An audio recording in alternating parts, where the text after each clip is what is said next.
Okay, so the first part, because I don't like to make mistakes, especially when I'm getting observed. Dr. Winslow is in here.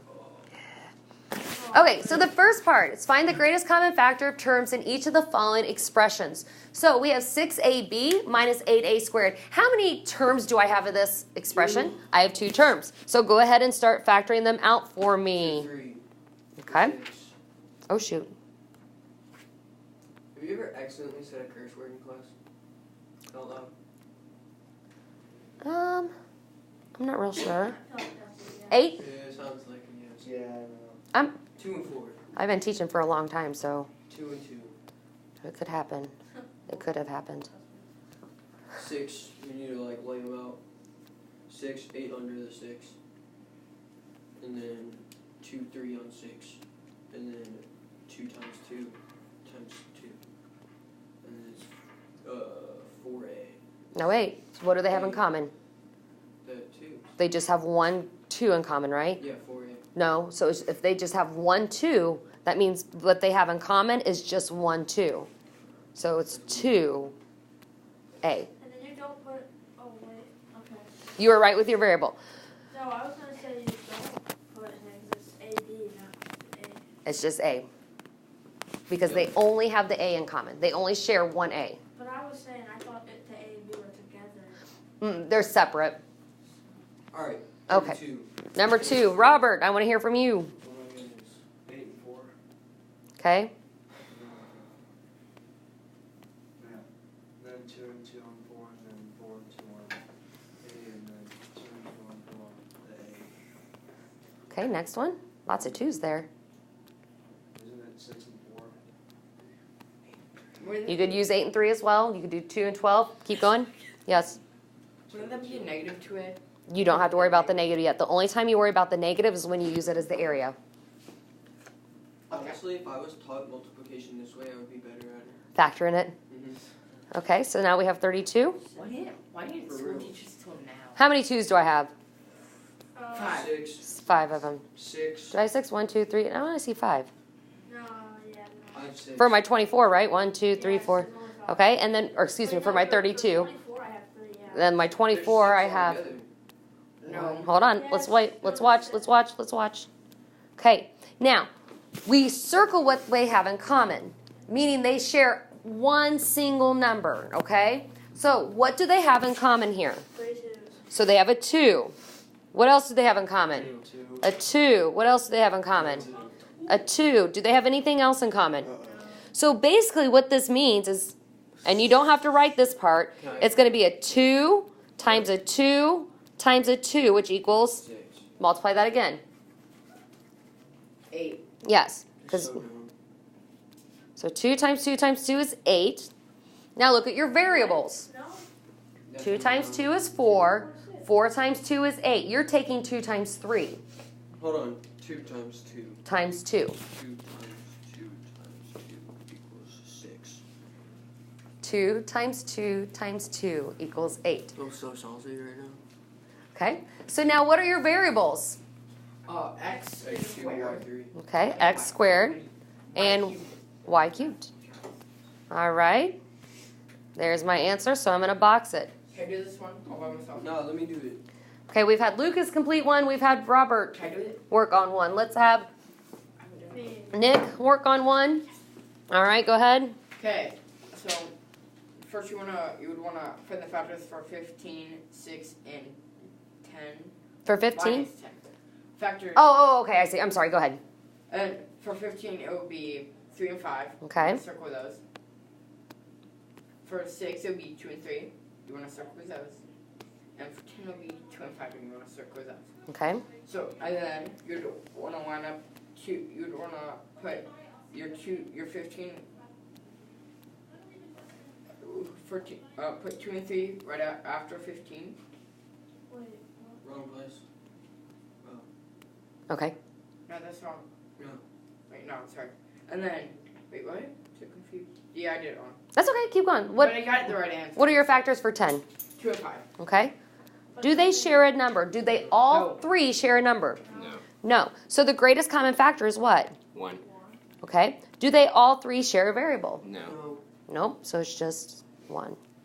Good. Nice job. All right. So the purpose of the front page was to find the greatest common factor of the expression. Now, if I would say, use this on an area model, what do these expressions represent on my area model? Remember, now my area model has a height, it has a length, and it has a total area. So the expression without parentheses represents what on my area model? The height, the length, or the total area?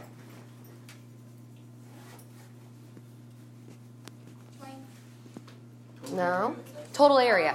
Now the reason why, I wanted you guys to guess, that's okay.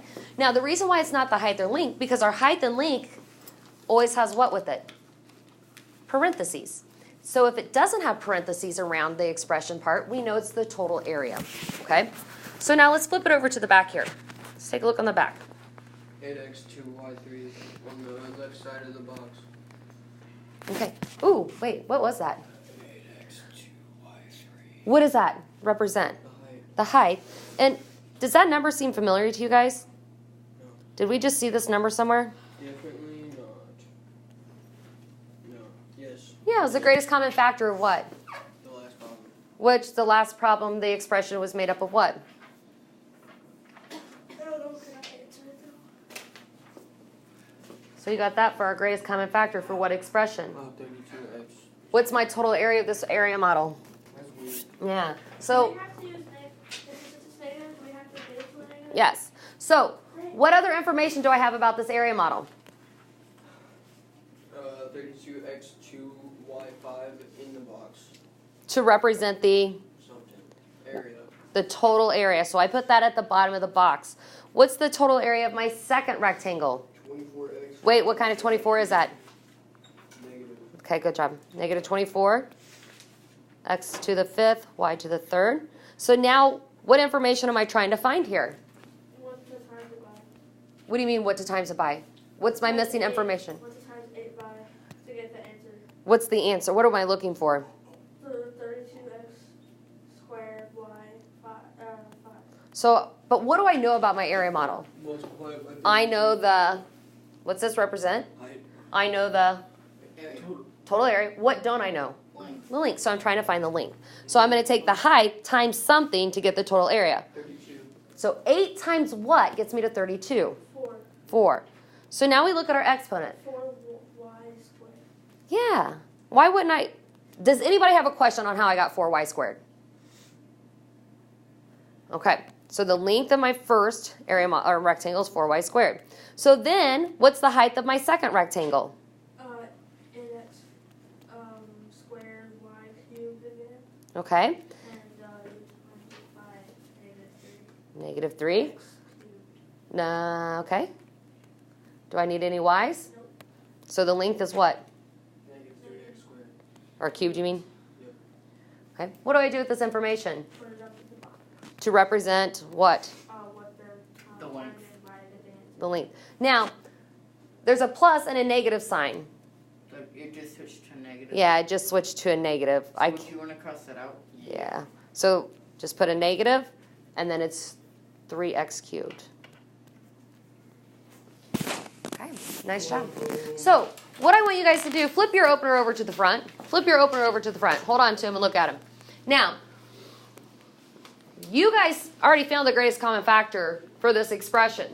32 x squared y to the 5th minus 24 x to the 5th y to the 3rd. You found the greatest common factor for that. What was the greatest common factor for that?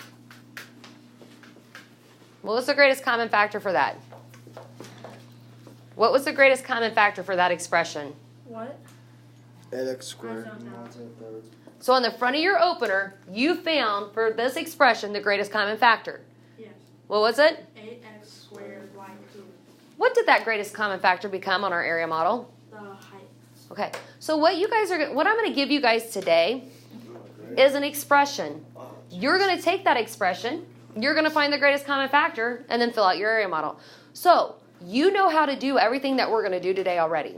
The only difference is I'm not giving you the height to start with. You're going to have to find it out. But you already know how to find it. Okay?